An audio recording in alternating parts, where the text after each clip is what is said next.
Cool. Hello. Welcome to Parsons Communication Design Lecture Series for the fall 2022. My name is Irun Kang, Associate Director of the program. And as you know, CD Lecture Series is a place for CD students to meet design thinkers and practitioners within the discipline and sort of in the adjacent fields. So the lecture takes place in every 2 weeks on Fridays, 3 p.m. Eastern, throughout the semester. And we have more amazing speakers joining us this semester. So please stay tuned. You can find out more information about this lecture and the upcoming lectures from the CD app and past lectures from our YouTube channel. Today, we are lucky to have Beatriz Lozano joining us, who is design director at Sunday Afternoon and a faculty instructor at Parsons. She holds a BFA from the University of Michigan. Originally on the path to becoming a mechanical engineer, Beatriz shifted to graphic design as her involvement in immigrant rights activism exposed her to the power of visual communication. She is currently exploring how coding, augmented reality, and motion can push the ways in which typography exists in our digital world. So thank you so much for joining us today, Beatriz, and the room is yours. Thank you so much, and thank you everybody for coming out to the talk today, and thank you Ruben for organizing this wonderful lecture series. I'll go ahead and start sharing my screen.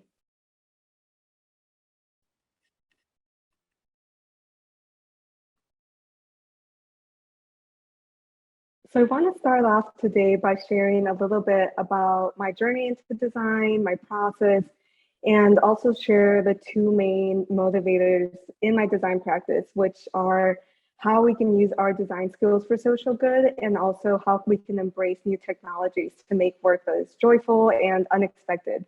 And firstly, I want to share some work from my students from last year. So this was a homework assignment we did in our core interaction class, which was to create a digital textile. So all the students were assigned to read Annie Albert's on weaving, then they had to reflect on textiles from their own cultures or from their everyday lives.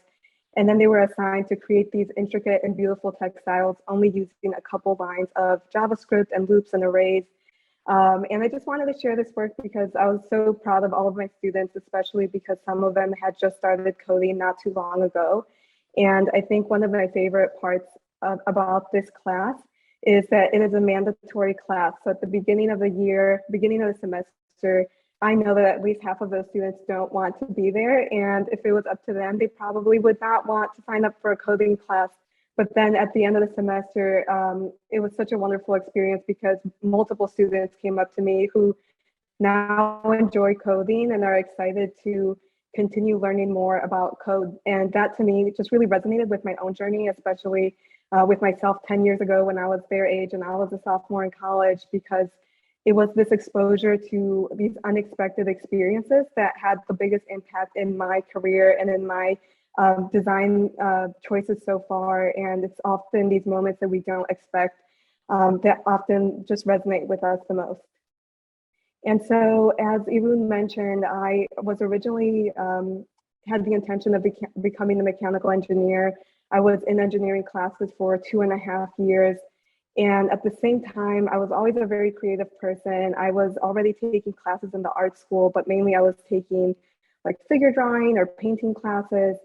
And from the start of my first semester at the University of Michigan, I began to get very involved in activism, and specifically immigrant rights activism. And I noticed that the students I was working with, they were creating these flyers and posters in Microsoft Word. These were all like law students, poli-sci students. There was no creative people on the team except myself, and I was an engineer back then. And so I offered to start designing the posters and flyers for them. And I said, hey, I have access to, this thing called Photoshop and Illustrator. I think I'm going to try and learn it, and I can start making some flyers. I think I can make something that might be a little bit more eye-catching. And so at that time, I actually didn't even know that what I was doing was graphic design. I didn't even know about typography. I was just referencing these old posters from different movements, and that's how I began to learn about design. And so I'm going to quickly share some of my work. I promised my students last year that I would, and then I think I got too embarrassed because it's not great. But in my defense, This was 10 years ago, and I had not taken like a real typography or design class. But what happened in Beatrice, those moments? can I pause you for 1 second? It looks like there's like a Zoom windows overlaid on top of your screen share. Is there a way for you to get rid of that? What's showing up? Is it the stop sharing bar at the top, or Yeah, those things. I think the shades of those. let's see. Is that better? It's and there's another one, another big one on the right that looks like that's probably the headshots of people. Let's see. That's better. Oh, great. Yes, you can tuck it away like that. Okay. Oh, okay. Yeah, Awesome. sorry for Thank you so much. interrupting. Oh yeah, no worries. And so I uh, finally chose to share some of this work because I think it's important for people to see the process and to understand that we all sort of have to start somewhere. And when I started designing these different flyers and posters, I quickly realized that by simply creating this visual language and this more sort of eye-catching aesthetic, we had so many people begin to show up to our protests, to our marches. They wanted to like wear our t-shirts, they wanted to get involved. And that to me was just such a powerful experience to see how quickly visual communication can have an impact on somebody's everyday life. And that was something that I was not necessarily seeing in my engineering classes.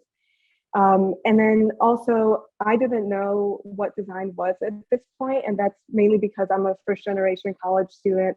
And so before my siblings and I, nobody in our family has had a white collar job, let alone a creative white collar job like the majority of us now have here, where we could sit at our desk and drink coffee and get paid to be creative, which is still something that's so incredible and I'm so thankful for every single day.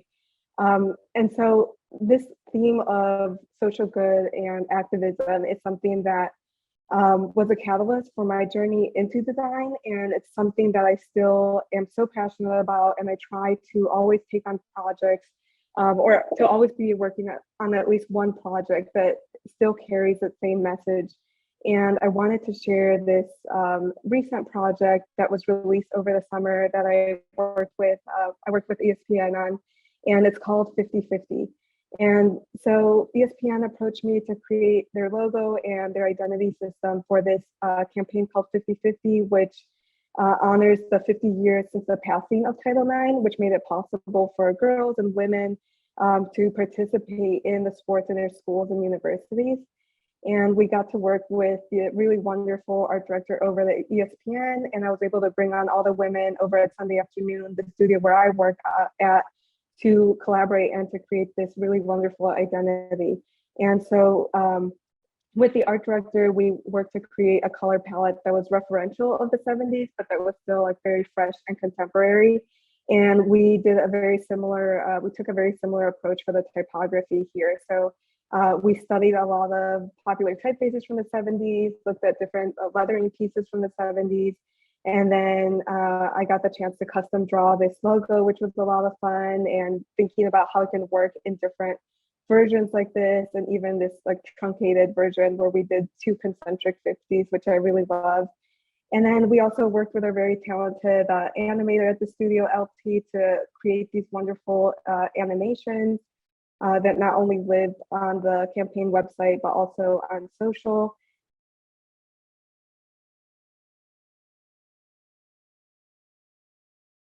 And we also wanted to bring in photography from these different decades as well, not only in the digital space, but also in the physical posters and billboards that existed. And we created this sort of visual timeline of the different wonderful athletes that had such an impact in all of our sports history. And we just had so much fun working on this project and even seeing it come to life. So it was launched this past summer, and there was a huge marathon that was branded with 50/50. There were a couple conferences, and there's even a Hulu documentary as well that came out. And this next project that I want to share with you all is also still very much rooted in this social good theme, but it's, I think, a lot less informal. So This is a personal project that I worked on a couple years ago. I took a P5 class at Cooper with Lynn, who I think is on this call with all of us today, and Kevin Ye. And we had this class where we were learning P5, and for a specific week, we were learning about glitches and the history of how glitches have been used in design. And as I started creating this visual design, it just reminded me of this quote: "The system isn't broken, it was built this way." And this was in 2020, when there were a lot of marches and protests happening all around the country. And immediately I just wanted to pair the messaging with this visual together.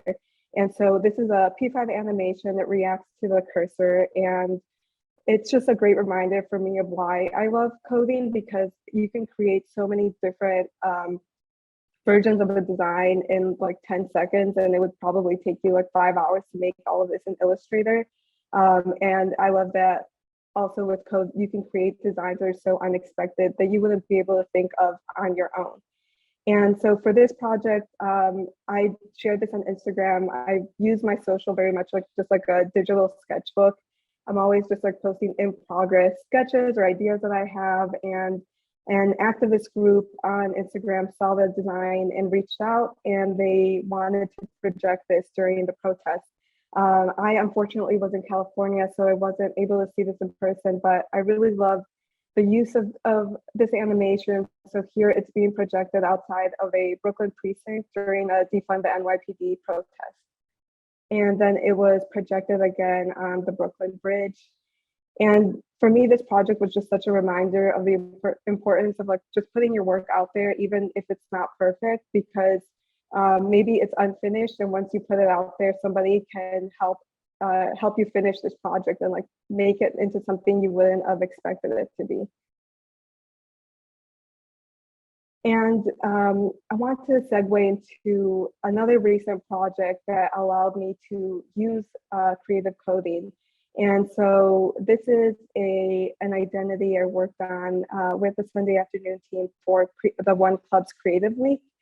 And so they approached me to create an identity for this year's event. And immediately I thought about this typeface I created called Java Sans. And this was once again created in P5. It's an interactive brush typeface. Each letter is made of repeating elements. And so here you can change the shape, you can change the color, it's live type, and you can also upload your own images. And so once I started designing the logo for Creative Week, I started designing in Java Sans and typed out the C and W. And I uploaded this colorful square, which created something like what we see here on this screen. And I really loved it because the One Club is known for their very like geometric awards. They have a cube and they have this sort of pencil as well that was also just so this logo is very referential to those shapes as well. And for me, I often use creative coding and coding as just another tool. I don't consider myself to be a top coder or professional coder in any way. To me, I consider myself to be a generalist when it comes to design. I love to learn a little bit of everything. And so for me, code is just like one more way that we can sketch and we can explore. And so I took an image of that from the Java Sans website, and we brought it into Illustrator where we were able to perfect it and be very thoughtful with our type and our type placement and create different mockups, and then reanimate it in After Effects in a way that was a lot more polished. And yeah, for me, this identity was how we can use code as a starting point, which is something I often tell my students, even if they don't see themselves, using code in every finished project, it can definitely be used as a tool to help them reimagine other projects, even if it is like a poster or a book or any other kind of design project. And here we were able to really focus in on these beautiful details from the twisting shapes and pull these out into their own separate animations. And then we also built them this mini site built off of Java Sans where anyone can make their own custom Creative Week logo by uploading their own artwork or their own images. Here we added the ABC cube or the pencil. And yeah, I just love how interactive code can make design. And especially when it's paired with something like typography. Typography and typefaces are already a tool. And then when you pair them with something that is as interactive as like P5 or JavaScript, it now gives people so much freedom in what they can make with your tools that you're giving them.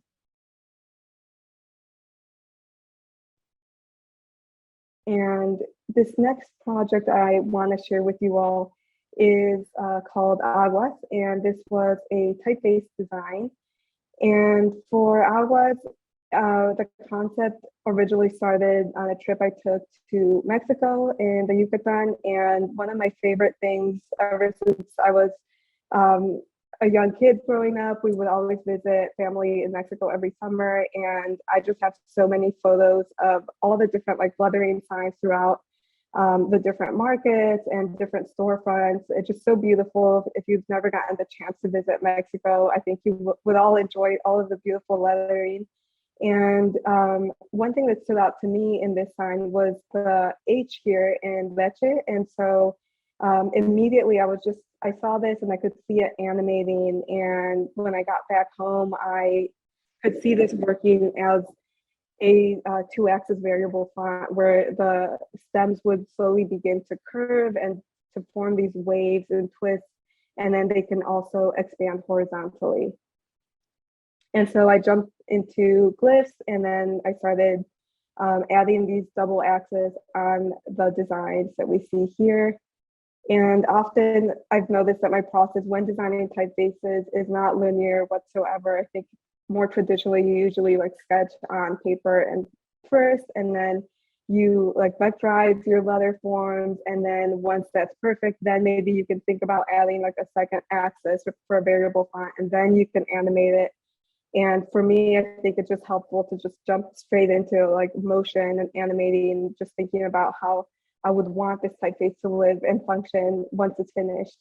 But once I started designing this typeface, I sort of realized it was missing something. It was still, it just didn't have a lot of thought in terms of the forms themselves. I think I was just jumping too quickly into motion. So I had to take a step back and start from the beginning and start drawing with pen and ink. And I drew many different versions until I landed on what we see here. So this is a sort of a fusion typeface that's inspired by the brush lettering we saw on the image of the signs, but as well incorporating some of the calligraphic logic as well in all of the letter forms. And I made the Aguas regular that we see here, and then also Aguas black. And I also started playing around with the alternates, which I think is one of the funnest parts about designing a typeface, that, you know, it's never over. You can always add, you know, as many characters as you want to add. And also started exploring some ligatures here as well. I know there's always mixed feelings about ligatures, but I think they're always fun to add in. And once I had the typeface in a pretty solid space, I obviously wanted to return back to motion. And I started animating this typeface in this 2D space. And I think for me, this whole process was just a reflection of the importance of having a solid foundation when we're designing, especially because I am someone who's so drawn to like color and motion and 3D. And I often think, you know, bad design is so easy to cover if you just throw on layers of like color and motion and 3D. And I think that's maybe one of my personal biggest fear, where I'm like, that's not what I want to do. I want to be thoughtful about how I'm incorporating these different design approaches. And I still want to make sure that my designs have a solid concept and like a solid foundation before I jump into this more like sort of funner explorations.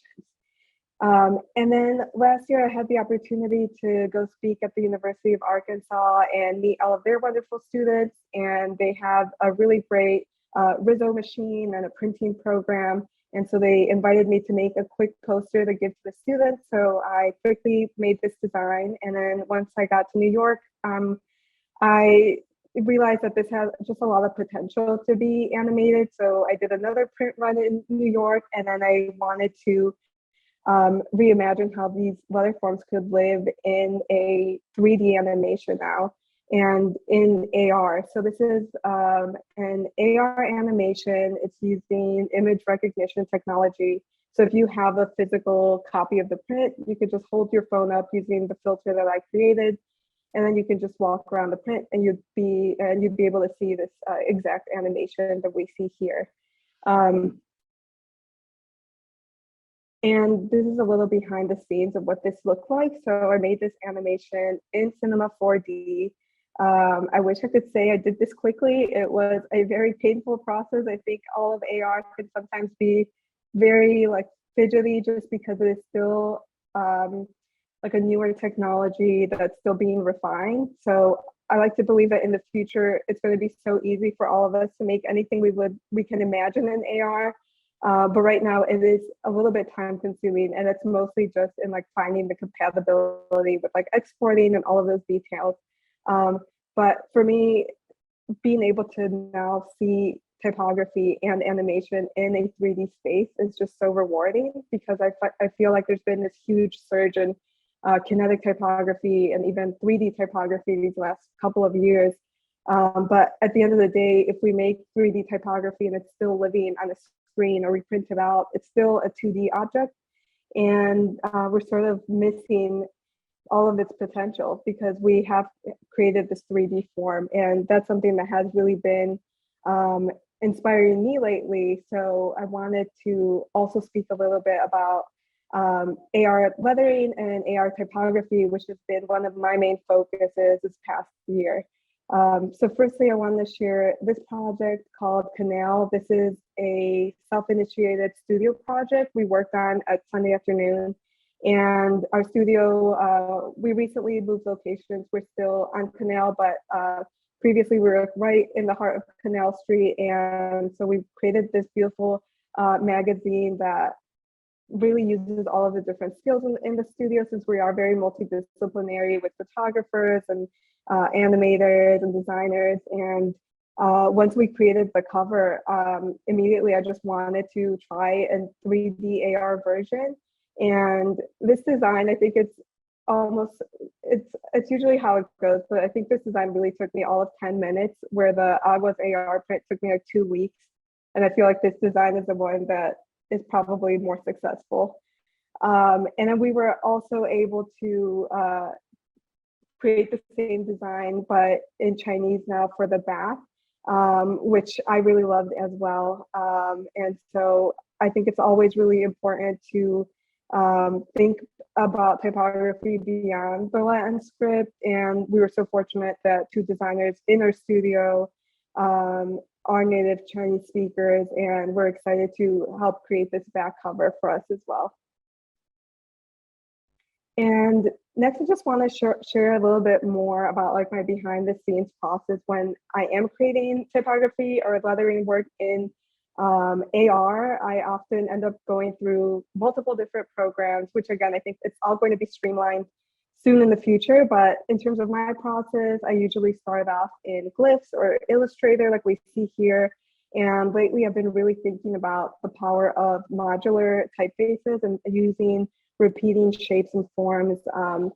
One, because of the technology that currently allows us to create AR and 3D animation. It's still very limited. So when we are just using simple shapes, there's so much more movement that we can add to these shapes. So here I was just doing an exploration of what a capital R could look like, and just only using these ovals and these circles. And next, I pulled those into Illustrator, and I started to think about the different color combinations that we could use here as well. And so after Illustrator, I then jumped into After Effects and started animating this in 2D just to figure out the right sequence of the different forms and just the rhythm of it. And here is another example.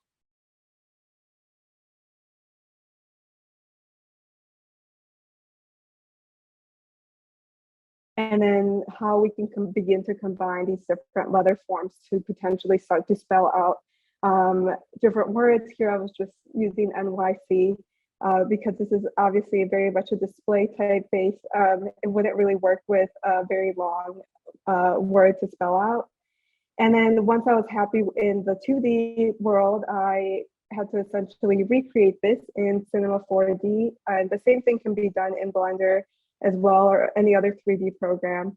And I made sure to keep like all the keyframes the same. Like I had already figured out the visuals and the motion. It was just a matter of now recreating this in 3D.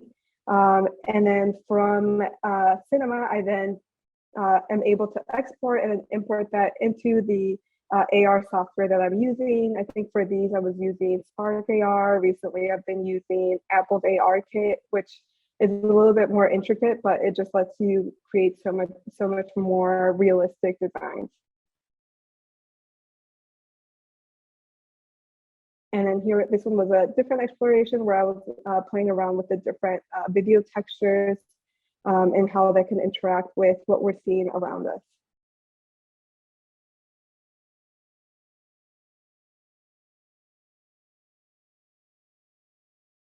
And then this is a recent animation that I was working on. So ideally, I would love to create a full typeface, and that's something I'm hoping to release within the year.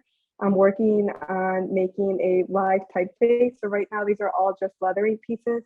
I would love to make an AR typeface where anyone can type anything in, and then whatever you spelled out would live in the world, and you could walk around it and see it in 3D. And so even though this typeface doesn't necessarily look like it's a modular typeface, it's essentially made out of the same shape, just repeating it like 30 times, and it's rotating as it repeats. And often that's a method and the trick that I've been learning when it comes to AR. Something like a cloner tool could just give you so much ability to create these really cool moments of motion and still keeping your files at a decent size for AR. And so this is another modular exploration that I was exploring.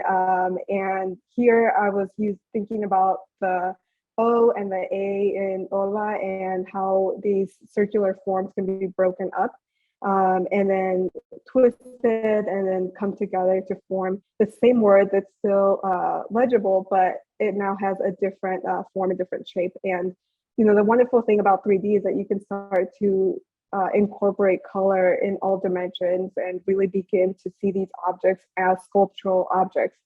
And even when I was in college and art school, I was very much interested in installations and thinking about the 3D space. However, I think often if we are interested in making a physical sculpture, it's extremely expensive and you also need a lot of space. And I think that those are two things that aren't very common in New York. So that's another reason why I love AR. It's just so freeing. It gives you the ability to create things that aren't necessarily possible or feasible in our physical world. And you can also just have a lot of fun and just play with scale, like the way I'm doing here. You could just scale it up to be this huge sculptural object that would be, you know, incredibly difficult and expensive to actually make in the real world. And here we have just another view of this design, and I've also included a QR code. And unfortunately, right now it only works with iOS devices. But if you do happen to have an iOS device, like an iPhone, you can scan the QR code, and then you can see the AR object in front of you in whatever room that you're currently in. And that's all I have for you all, but thank you so much for taking the time to listen.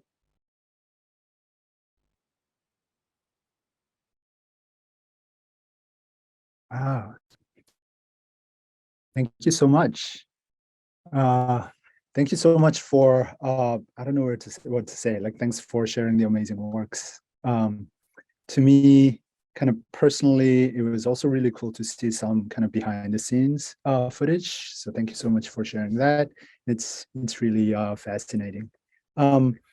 We are going to jump right into the Q&A, but before we do it though, I just wanted to remind everyone that this lecture will be available on our YouTube channel in a few days. So if you arrived late to the lecture, you can always check that out later and catch up. So for those of you who are in the Zoom, please feel free to put your questions in the chat, and we can ask Beatriz. And also for the ones who's in the CD viewing room, you can ask questions in person there, and I think Elaine will relay the question to the chat. So that's how we're gonna roll. So let me check the chat. So while the questions are, I guess, coming in, I wanted to, I mean, this is my question to you was that I mean, to me, it was really interesting to see that like how the form and the code is really kind of intertwined in the projects that you do. And I was wondering whether whether you see the correlation between what you do as a designer right now and sort of the previous path that you are on to becoming a mechanical engineer. Like, do you see there's a relationship, like, or like how did that play out? Yeah, definitely. I think I still see it every day, and I'm so thankful. You know, even in my interest in designing typefaces, it takes a lot of sometimes math and just attention to detail, which often is something that were skills that I learned a lot in my engineering classes. And even back in my engineering classes, we had to learn C++. And so once I started getting involved in activism, we needed websites. And so I'm like, well, if I can code in C++, I think I can figure out HTML and CSS. And so I think that to me was an easier transition into code. So once you're able to learn one language in code, it's easy to begin to code in other like libraries or languages. And even I think in engineering, it's like this very big thought behind prototyping, which is something that I view a lot in my work. Like I often just see my projects as a series of prototypes, even my branding work in the studio. I feel like I'm able to work fairly quickly just because of this like prototyping mindset where it's like, find a solution. Okay, that doesn't work. Okay, try something else. Let's keep going, keep building off of that and just like not getting stuck. So yeah, I definitely see the connection every day. I see. Cool. Thank you so much. We have a question from Morgan asking whether you're teaching any classes next semester. I know you're teaching Core 1 interaction this semester. Do you, is there a plan for the next semester already set up? I haven't officially, signed up to teach any classes yet, but I'm definitely thinking about it. Okay, cool. And here's another question from Mara. Is there any recommendation you have for readings or how any course of or any course of learning to start exploring type design? Yeah, so Lynn, who's on this call, again, I'm shouting out Lynn. She created this wonderful online course. I think it's called Type Design A through Z. And last time I checked, it was free and available to anybody who identifies as a BIPOC designer. It's definitely super affordable and just a wonderful resource to really start learning how to design typefaces. Cool. Lynn, can you actually put a link in the chat so that everyone can see? Awesome. Sure. Okay, Xian, what are some of the AR software you would recommend for beginners? I would recommend Spark AR. So that's a program that's created through Facebook, and there's so much that you can do without any code, which I think is a really great place to start. And they also have a really seamless transition from making a design to publishing it on Instagram and Facebook where other people can actually use it. And then once you're comfortable with that, I definitely recommend learning a little bit of code and maybe try an AR kit from Apple. Let's see. And the next question is, Dev, being a multidisciplinary designer as well, I have a tough time with finding ways to show it on my resume because I don't know how relevant it is to a graphic design job. how would you recommend I present it when putting it on my resume? I mean, at least in my experience, when we are looking to hire people, the resume isn't really what we're looking at. We're looking at the portfolio. So I think it's like if you're able to bring your different approaches into one project, that will really make you stand out.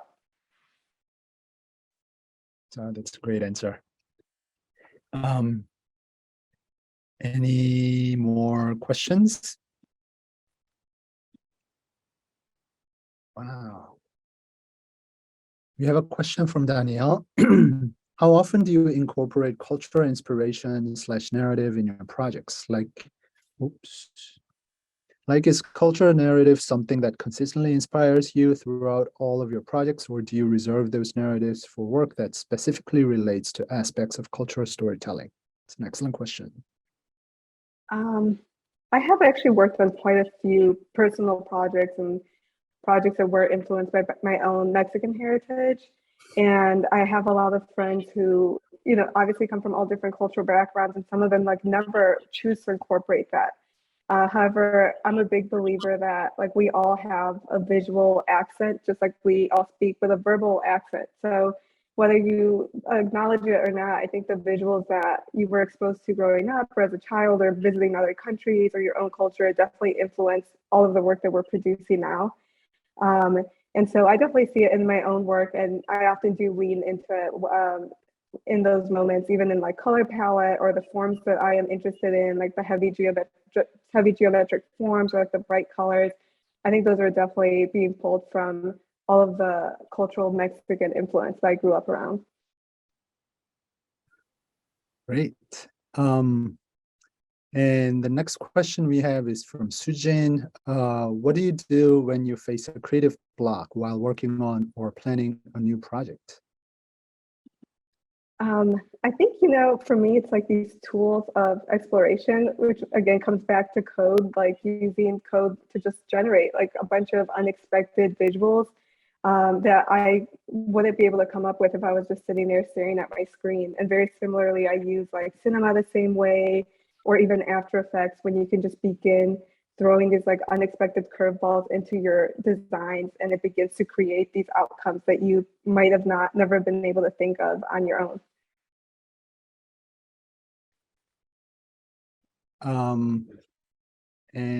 The next question is coming from Vanessa. Do you think your social media presence has influenced to raise awareness to your work? I think so. I mean, I think the majority of like the freelance projects I have worked on have all came through Instagram. And even when I like first a couple years ago when I was applying to different jobs, a lot of my employers would even tell me that they loved my Instagram, and that's why they were interested in hiring me, that they love seeing all just like my process and my sketches. So I definitely think it's so important to just put your work out there. And usually social media is a great way for people to see your work. Most people are not just going to randomly stumble upon your personal website. And it's just a great way to connect with other like-minded designers and hopefully learn from each other. Cool. Next question is from Queenie. Were there times when you have an awesome idea that was just really hard to execute? And how did you overcome that? Yeah, for sure. I think that's a very common, something that's very common for me, because I do consider myself to be a generalist. So often I have so many ideas. I imagine things in my head that look so great, and then I just don't have the skill set necessarily to be the best at all of these things. So even at the studio, thankfully, we have these incredible like 3D designers. So I do have some knowledge in 3D, but I'm not this like high level expert. So I'm able to just like storyboard with them or sketch them out, and they're able to build something truly incredible. Or recently I've been working with Third Axis, which is a really great AR VR group here in New York, who have helped me grow my own skills and knowledge in AR. So I'd recommend just like collaborating with people who have the skill sets that you're missing. Because one person will never be able to do everything on their own, and we won't be able to have all the skill sets that we wish we had. Great, thank you so much. I guess I have like one last question, unless there's more coming in. Is there anything that you wish that you knew when you were starting your design career? Just thinking about it, because it's like we're the majority of the audience is the students, and if you have any kind of like specific advice to the students, like these are, Yeah, I would say like networking, like just getting to meet people and allowing people to get to know you as a human and as a person. And I think when I was younger, like first starting off, I was so caught up in making like perfect work, or like that's how I'll get the job if I have, the best grades and the most impressive work. And at the end of the day, I feel like it's really all about like people getting to know you and understanding who you are as a person before they even want to bring you onto their team. And also just I wish I would have attended more events like this and just had put myself out there maybe a little bit more. Great. Thank you so much. Unless there's any more questions, I think this is a wrap. Thank you so much again, Beatriz. And before we finish, Elaine, could I ask you to talk a little bit about the CD viewing room situation? Yes. Hello, can you hear me? Yes. Okay, yeah, so we will be screening all of the lectures right here on campus in University Center. I guess the room is L104. There was about 15 people here. I know you can't see them, Beatrice, but everybody's paying attention. They're a little shy, so they didn't have any questions today, but hopefully next time. So if you're on campus, we did this so you could just come straight after class in here. You don't have to run into a coffee shop or find a room to listen to the lecture. So try to come next time. Nika is actually our next speaker, and she's present in the room right now. So she just waved. This is Nika's wave to you, but thank you so much, Beatrice. This was an amazing talk. Of course, thank you all so much. Yeah, thank you so much. So the next lecture is coming in 2 weeks. So that's Nika, our part-time faculty. Many of you already know. So please stay tuned for that. And thank you again, Beatrice, for today.